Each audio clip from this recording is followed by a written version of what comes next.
నిన్న చిన్న పని మీద పుత్తూరు పోవాల్సి వచ్చిందనమాట.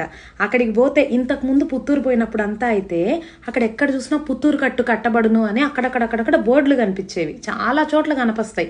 కానీ వాటిల్లో జెన్యున్గా రేర్ అంటే ఒక కుటుంబం చాలా ఏళ్లుగా చేస్తూ ఉన్న వాళ్ళు ఉంటారు కదా, వాళ్ళు ఒకరిద్దరే మాత్రమే ఉండేవాళ్ళు అనమాట. మా ఊర్లో కూడా చిన్నప్పుడు ఊరికి వచ్చి ప్రతి వారము క్యాంప్ లాగా పెట్టి కాళ్ళు విరిగినా చేతులు విరిగినా కట్లు కట్టి వెళ్ళేవాళ్ళు. ఇదంతా ఎందుకు చెప్తున్నా ఇప్పుడంటే, చిన్నప్పుడు నేను చిన్నగా ఉన్నప్పుడు మా జనరేషన్ వాళ్ళకి ఎప్పుడు చూడు కింద పడ్డము, చిన్న ఏజ్లో ఉన్నప్పుడు కింద పడ్డము, కట్లు కట్టడము, కుట్లు వేయించుకోవడం ఇవన్నీ చాలా కామన్గా ఉండేవి. ఈసారి ఈ జనరేషన్ ఇప్పుడున్న జనరేషన్ పిల్లల్లో ఎవరికన్నా ఒక్కరికన్నా చెయ్యి ఉరుగుతుందా, ఎవరికన్నా ఒకరికన్నా కుట్లు పడుతున్నాయా? ఇది మంచిదా కాదా? నేను చెప్పేదా చెడుపు. ఏంటంటే బయట ఆడేవాళ్ళం మనమందరం, ఆడినప్పుడు మనందరికీ దెబ్బలు తగిలినప్పుడు పోయి కట్లు కట్టించుకునే వాళ్ళము, లేకపోతే చేతికి చిన్నవి తెగితే కుట్లు వేయించుకునేవాళ్ళం. ఇప్పటి పిల్లల ఆటలేవి?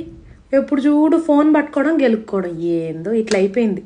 ఆ పుత్తూరులో ఎక్కడ కట్లు కట్టబడును అని బోర్డు కూడా కనపడడం లేదు నాకు. ఆర్థో డాక్టర్లు కూడా అండి, నాట్ ఓన్లీ దట్, ఆర్థోలో కూడా చైల్డ్హుడ్ ఇంజురీస్ అనే కేసెస్ ఏవి రావటం మానేసాయి, కంప్లీట్లీ స్టాప్డ్.